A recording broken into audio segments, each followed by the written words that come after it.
to a PHS tutorial on completing the Google Classroom wrap-up for the school year. First, we need to return student work. To do that, we go to the classroom we want to return work for. We click on Grades. And inside of Grades, we have the option to click in the snowman, the three buttons, and Return All. You want to do this for each category that still have green highlighted text. This way, the students who have submitted work will regain access and control of the work that they created.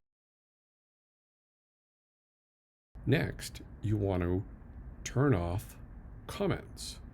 This is helpful to prevent students from having conversations in a stream in your classroom. If you leave for the summer and you don't turn off comments, students could still log into your classroom and have a conversation like a discussion board. To turn those off, we simply go to the classroom, click on the gear in the top right, and we scroll down until we see class comments, the stream, and we want to turn those off. Turn that to teachers only so students can't comment. And I'm going to hide notifications. You could also turn off the Meet if you'd like. And then you go ahead and click Save.